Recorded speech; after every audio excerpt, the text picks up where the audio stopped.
चलिए आप किसी का स्वागत है crack with Prince YouTube channel पर। आज का प्रश्न चालू करते हैं। इस्लाम जगत में खलीफा पद कब तक रहा? तो आपका आंसर हो जाएगा 1924 तक रहा। 1924 में खलीफा पद किसने समाप्त किया था? तो आपका आंसर हो जाएगा मुस्तफ़ा कमाल पाशा ने, बी नंबर आंसर। चलिए अगला प्रश्न चालू करते हैं। इन इसाक ने किसका जीवन रचित लिखा था? तो पैगंबर मोहम्मद साहब का लिखा था। ईद ए मिलाद उन नबी किसके जन्मदिन पर मनाई जाती है? तो आपका आंसर हो जाएगा बी मोहम्मद साहब का।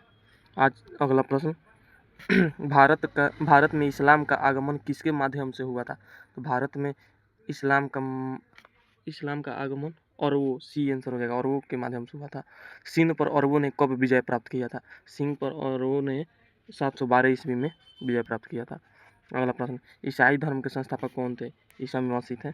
ईसाई धर्म का प्रमुख ग्रंथ क्या है? ईसाई धर्म का प्रमुख ग्रंथ बाइबल है। ईसा मसीह का जन्म कहाँ हुआ था? ईसा मसीह का जो जन्म था वो आपका हो जाएगा बेथलेहम में हुआ था। बेथलेहम में। ईसा की माता का नाम क्या था? ईसा की माता को जो नाम था वो आपका हो जाएगा मेरी था, मेरी। चलिए अगला प्रश्न चालू करते हैं।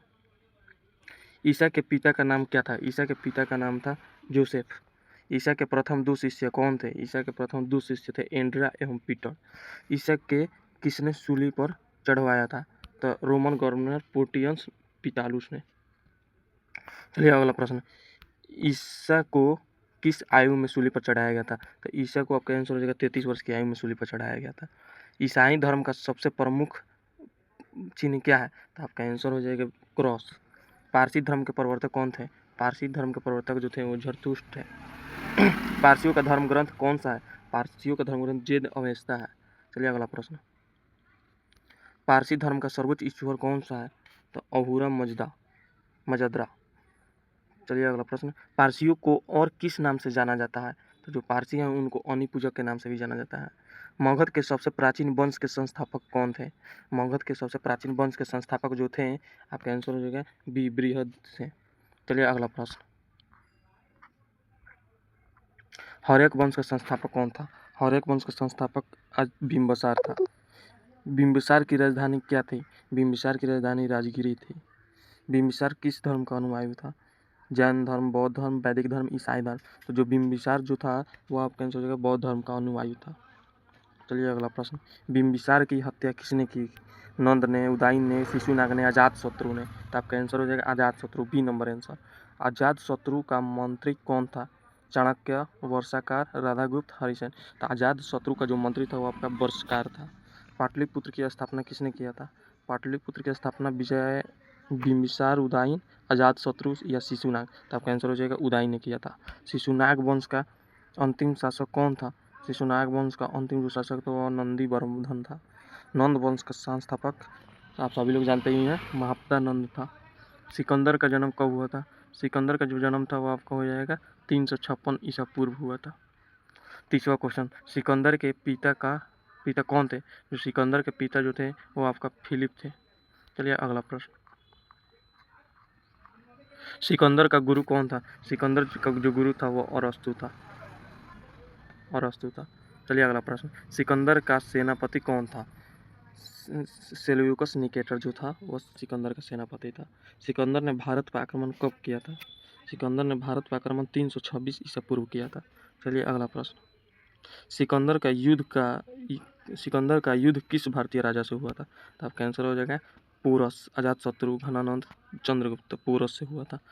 सिकंदर भारत से कब लौटा था? 326 ईसा पूर्व, 325 ईसा पूर्व, 324 ईसा पूर्व, 323 ईसा पूर्व। तो आपका आंसर हो जाएगा 325 ईसा पूर्व। अगला प्रश्न चलिए चंद्रगुप्त मौर्य का जन्म 345 ईसा पूर्व हुआ था। चंद्रगुप्त मौर्य के गुरु कौन थे? तो आपका आंसर हो जाएगा चाणक्य, कौटिल्य उनका नाम भी था, विष्णुगुप्त भी उनका नाम था, चाणक्य थे आंसर। चलिए अगला प्रश्न चंद्रगुप्त ने किसे हराकर मौर्य साम्राज्य की स्थापना किया था? तो घनानंद को हराकर। अगला प्रश्न चंद्रगुप्त ने सेल्यूकस निकेटर को कब हराया था? तो आपका आंसर हो जाएगा 305 ईसा पूर्व। चलिए अगला प्रश्न मेगास्थनीज द्वारा लिखी गई प्रसिद्ध पुस्तक कौन सी है? तो आप सब लोग जानते हैं इंडिका। चलिए आज का क्लास यहीं समाप्त किया जाता है। क्लास में बने रहिए, क्लास को शेयर कीजिए और जो भी टेलीग्राम चैनल से नहीं जुड़े हैं वो सभी लोग टेलीग्राम चैनल से जुड़ जाइए ताकि वहाँ पे सभी इन्फॉर्मेशन मिल सके। चलिए अगला प्रश्न, कुरान में कुल कितने अध्याय हैं? 110 या 112 या 114 या 116?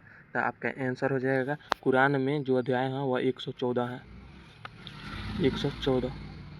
चलिए अगला प्रश्न, कुरान में कुल कितनी आयतें हैं? 6236, 6300, 6360, 6400? तो कुरान में जो आयतें हैं उसकी आंसर हो जाएगा आपको 6360, सी नंबर आंसर हो जाएगा, सी। हज़रत मोहम्मद की मृत्यु कब हुई थी? तो हज़रत मोहम्मद को जो मृत्यु हुई थी वह आपका 632 ईस्वी में हुई थी।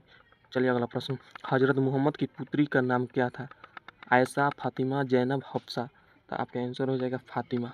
चलिए अगला प्रश्न, हज़रत मोहम्मद के दामाद का नाम क्या था? हज़रत मोहम्मद के दामाद का जो नाम था वो आपका अली था। कुरान का संदेश किस फरिश्ते द्वारा पहुँचा? तो आपका हो जाएगा जिब्राइल के द्वारा। इस्लाम धर्म के दो प्रमुख संप्रदाय कौन से हैं? इस्लाम धर्म के जो दो प्रमुख संप्रदाय हैं वो आपका सुन्नी शिया हैं। चलिए अगला प्रश्न, सुन्नी किस परंपरा के विश्वास करते हैं? तो सुन्नी जो हैं आपका मोहम्मद में विश्वास करते हैं। शिया किसे मोहम्मद का उत्तराधिकारी कब मानते हैं? तो आपका आंसर हो जाएगा सी, अली को मानते हैं। अली की हत्या कब हुई थी? अली की जो हत्या हुई थी वो 661 ईस्वी में हुई थी। चलिए अगला प्रश्न, पैगंबर मोहम्मद का उत्तराधिकारी क्या कहलाए? पैगंबर मोहम्मद का उत्तराधिकारी थे इमाम, काजी, खलीफा, मौलवी। तो खलीफा कहलाए, सी नंबर आंसर हो जाएगा। चलिए आज का क्लास यहीं रहने दिया जाए, फिर अगला क्लास कल होगा। चैनल से नहीं जुड़े हैं तो चैनल को सब्सक्राइब कर